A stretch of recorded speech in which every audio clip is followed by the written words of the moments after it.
what's up, y'all? We got a Mr. Ballen video. Make sure y'all give y'all a thumbs up, like, share, and subscribe to this channel. Also, subscribe to my second channel if y'all haven't already. We will be doing videos over there also. And we'll be doing Throwback Thursday over there. I know y'all miss it on this channel, but we're doing it on that channel. But we're trying to build that channel up. Make sure y'all go subscribe over there also. Let's go ahead and get into it. You know what I'm saying? I'm already late on the Mr. Ballen anyway. You feel me? So, let's go into it, bro. Sure, nothing conflicted. And so as this receptionist scrolled through the schedule, she saw that over the next couple of days that Dr. Andrews did have several surgeries and there actually didn't appear to be any conflicts. And so she began moving on to the next part of her job, which was to alert upcoming surgery patients about their upcoming surgery and to make sure that all their information and the timing of the procedure were all in line with whatever they were expecting. And so the next person up to get surgery by Dr. Andrews was this minor league baseball player whose name was Brady Feigl. And he was having an elbow surgery. And he was supposed to come in the following morning. So the receptionist called the number on file for Brady, but it actually wasn't Brady's phone number. It was Brady's baseball team's athletic trainer. And so, this guy picks up the phone and the receptionist says, hey, just so you know, Brady has a surgery tomorrow morning. It's his elbow surgery. Just trying to confirm the details and make sure he understands what he needs to do to prep for it, et cetera, et cetera. And so after she ran through her spiel, the trainer just kind of paused for a second. There was silence on the line. And then the trainer said to the receptionist, there's got to be a mistake here because Brady already had that surgery. He said Brady had gotten it done 6 months earlier, and as a result of the surgery, had to sit out basically the entire baseball season. So there was no mistaking it. He had the surgery. It was done. Baseball. But the receptionist, as she's hearing this, she's like, Ben no, wise. that doesn't make any sense.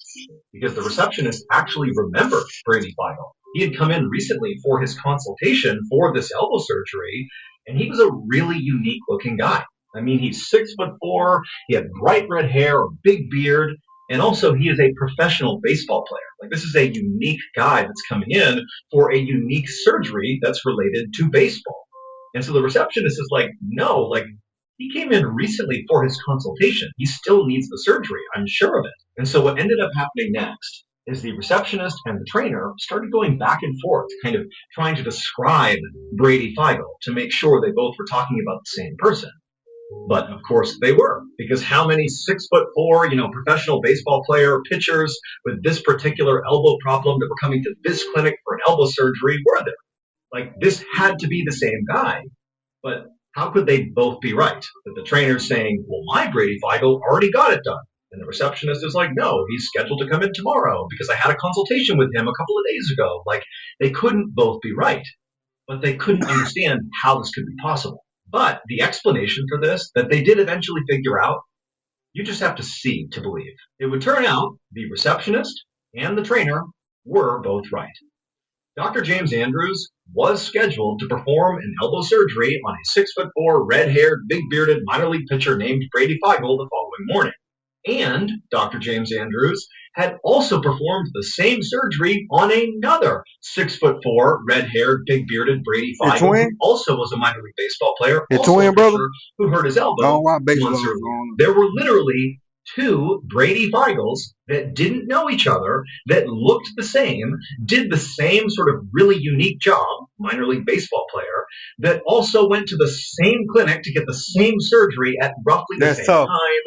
But somehow or another, the clinic put the wrong contact information for the wrong Brady. And so the guy who was supposed to get surgery the next day, they accidentally put in the contact info for the other Brady Feigl because they confused them because they look exactly the What are the fucking odds, bro? You'll be surprised on how many people you look like, bro. I know it's 2-3 people I know I look like. I look better though, but same. And they have the same name and they're getting the same surgery. So you can see how the mistake happened. And so it was not until this surgery mix-up that the two Brady Feigls learned the other existed. They did not know each other. When they met each other, I mean, they're spitting images of each other, and they do the same job, and they have the same issue with their elbow. I mean, it was like this incredible coincidence. But believe it or not, they did do a DNA test because they're thinking, we've got to be related, right? Nope, they're not related. They are just absolutely perfect doppelgangers. yeah, that's tough. That's tough, bro. That's tough. Hey guys, just want to remind you that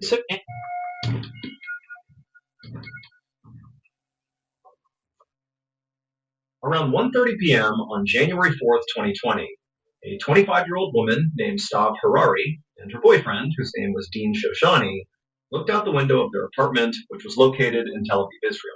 Their apartment was located on the top floor of a brand new complex, and from that position, they had a great view of the whole neighborhood, at least normally. But today, their view was pretty much completely obscured because there was this horrible thunderstorm outside. Tons of rain and hail. I mean, they could barely look out their window. It was just like water and hail blasting against the glass. And so Stav and Dean, they look at each other, and it's pretty clear both of them are thinking the same thing. So this couple, they've been together since they were super young, and they really had just begun to transition into adulthood together.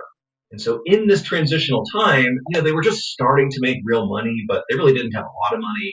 They put a lot of whatever they had into this apartment, and they also had recently purchased a car. And so the two of them, as they're looking at each other, they're thinking about that car, their investment. And with this huge storm out there, there's a chance the storm could damage that car. They couldn't have that. They didn't have the money to fix it. Like, they needed that car. And so they both were like, you know what? Let's go down to the parking lot and move the car just to make sure it does not get damaged. So Dean grabbed the car keys, and then he and Stav left their apartment, went into the hallway, and walked down to the elevator. They pressed the down button, and then a moment later, the elevator car opened up. There was nobody inside. Stav and Dean stepped in. They hit the button that would bring them down to the parking lot. And then the doors closed, and the elevator began to go down. And as they were going down, Stav and Dean were quiet, just sort of waiting, anxious to see if their car had already been damaged. They didn't know. And so down it went, top floor again. So it's kind of a long ride. And they get really close to the floor they're waiting to get off at, when suddenly the car kind of comes to an abrupt stop. And for a second, both Stav and Dean are thinking, okay, well, I guess we must be at the floor. I mean, this is about where we should have stopped anyways. And the two of them are just staring at the doors, waiting for them to open up. But they don't. And after what felt like too long of a waiting period for the doors not to open, Stav reached out and hit the button that opens up the doors. But when she pressed the door open button, they didn't open. Nothing happened. At this point, Stav began to panic. And she turned to Dean and said, what do we do? We're stuck. We're trapped. But Dean said, don't worry about it. It's fine. It's probably just some small malfunction. It'll start working again soon. Fuck that. But within seconds of that exchange, the two of them heard a very familiar sound. And when they looked at where the sound was coming from, they both began to scream. At the same time this was happening, another resident of this complex, a young man named Eli, happened to be nearby when he heard screaming. And he found out that the screaming was coming from the elevator shaft, and the doors were shut on his side. And so he runs to the doors and he listens, and very clearly, just beyond these doors had to be people who were stuck in the elevator, and they were screaming for help. Man. And so instinctively, Eli grabbed the outside of the elevator and he tried to pry it open, but he just couldn't get them to budge. And the whole time, Stav and Dean on the inside are freaking out, screaming, pleading with someone to get them out. And so Eli, he turns and starts yelling for other people who were also nearby to come over and help. And before long, there was a group of guys over at the elevator doing everything they could with Eli to pry this thing open, but they just couldn't. And the whole time, Stav and Dean are inside sounding more and more desperate. And so Eli finally pulled out his phone and called the emergency services line. However, despite Eli pretty quickly alerting the authorities about this, ongoing crisis here, this elevator issue, it would take over an hour and a half for first responders to finally arrive to the apartment building because of this treacherous storm. There were loads of other problems in the city. But when they finally arrived at Stav and Dean's apartment and they got to the elevator, it was already too late. It would turn out, after Stav and Dean got stuck in the elevator and they're hitting the button, waiting for it to open, but nothing's happening, well, that familiar sound they heard was water rushing into the elevator. They looked down and saw water filling up this space. Oh, that's crazy, bro. And they began to panic and scream and beat on the doors as the water level slowly continued to rise, because their parking lot was not outside. It was underground. And the big risk to anybody who parked in this lot is during big storms, this lot was known to flood. And so the couple had gone down to move their car to avoid flooding, not to avoid hail damage. But where this elevator car had stopped was underground.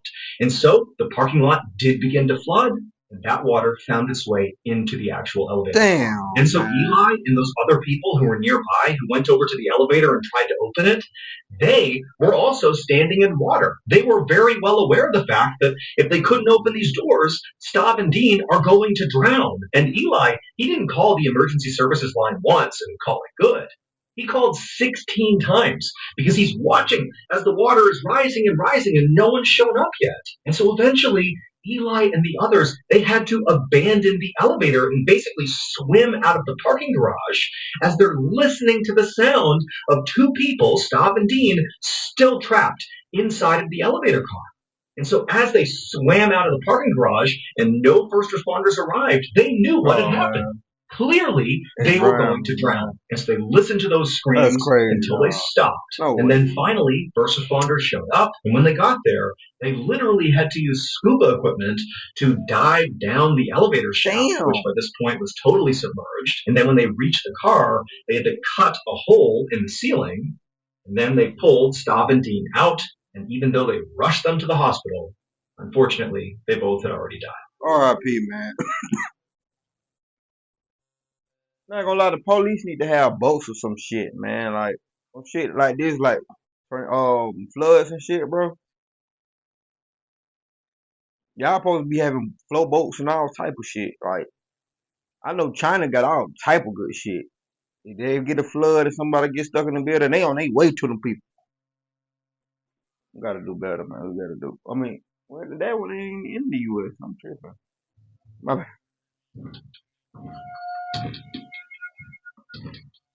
I ain't. Oh, what this story in? On the evening I seen weapons 3 hours ago. What the new movie just came out, Weapons. Let me tell you, that is definitely a 9 out of 5. I mean 9.5. 10, you know what I'm saying? I fuck with it. A nine out of 10 reaction. I mean 9 out of 10 motherfucking review, man. That shit tough. I ain't gonna lie to you. It ain't fucking with sinners, but it be tough. July 2nd, 1993, a 49-year-old politician named Maslin Idris paced around the living room inside of his home, which was located in a suburb of Kuala Lumpur, Malaysia. Maslin was feeling very anxious because tonight in his home, he was going to have a very important meeting. So Maslin was already a very successful politician. He was a state assemblyman, which is sort of like a state congressperson. But what he really coveted, the thing he wanted more than anything else in his political career, was to become the state's Menteri Besar, which is sort of like being the state's governor. But to get this role, Maslin had to be appointed. Realistically, he didn't know if that was going to happen. And that was in part because recently he had felt like his political power was sort of, slipping away from him. And on top of that, he was getting older and he sort of felt like his popularity was waning too. And so he felt like, in order for me to get appointed to become the state's Menteri Besar, I really need to find a unique way to reclaim that political power and popularity. And that was going to be the central focus of the big meeting at his house that night. So Maslin continued to pace around, anxiously checking his watch, waiting for these people to show up. And then sure enough, late that night, he heard a knock on the door. He hustled over to the door and he made sure he looked okay. And then he opened it up, and standing in the hallway is this unbelievably beautiful woman who's flanked by these two men that he didn't know. And immediately, Maslin is just completely drawn to this woman. She had long dark hair, this huge smile, and her eyes. Sound like the devil. I mean, they sucked him in. It was like she was, hypnotizing him or something. I mean, she really looked like a celebrity, at least as Maslin imagined celebrities look up close. This woman's name was Mona Fandey. And actually, to some degree, she was a celebrity. Back in the 1980s, she had released a pop music album that had been very popular all over Malaysia. And so she was like kind of famous in Malaysia. Now, in the early 1990s, Mona was done singing. That part of her life was over. But she had launched this brand new second career post music that to some people, it seemed like that actually made her more notable and more famous than her singing had. These days, Mona was a highly sought after professional shaman. So in Malaysia at this time, shamanism was pretty popular and mainstream. Shamans were these people who claimed to have supernatural powers. They could heal people and bring them prosperity. And so it wasn't uncommon for the really well-known shamans to be called upon by very powerful people, like, politicians, let's say, to sort of leverage their powers to increase their clout and their influence. And so Maslin saw Mona, who at the time was arguably the most famous shaman in the entire country. He saw her as his meal ticket. She was going to be the way that he reclaimed the power he needed so he could be appointed as the state's Mentri Basar. And so Maslin very excitedly Oh, this walks nigga trying to Mona, gain the voodoo woman, points. or her husband and her assistant, into his home. And, even though Maslin had expected to see Mona tonight, I mean, he knew she was the one who'd be performing this ritual tonight, he still couldn't help but feel totally starstruck by her. And so as a result, he had a lot of nervous energy and he began sort of like rapid firing, asking her questions about, like, how quickly will I see results and like, how's this going to go? And, how successful are these things really? And Mona, as she's just looking at him and smiling, she just eventually reaches out as he's talking and just puts her hand on his shoulder and says, it's okay. Why don't you show my husband and my assistant where the room is, where the space is that we're going to be doing this ritual tonight? And at this, Maslin just totally shut Hell up. no. He nodded. He sort of got the hint that he was sort of being too much here. And he led them into this other room that he had cleared out for tonight. There was nothing on the ground. It was like a vacant room in his house. And right away, the assistant, he began spreading flower petals all over the ground, while Maslin began speaking to Mona's husband to work out payment details. I mean, this was not a free thing that he was getting. It was going to cost him the equivalent of tens of thousands of US dollars to get what he wanted here, to gain his Hey, power back. But Maslin didn't really care about how much this. that's the thing about doing stuff like that. You coming out of pocket, buddy. You coming out of you if you think you going to see somebody like that for 200, 300, $100, sadly mistaken, brother.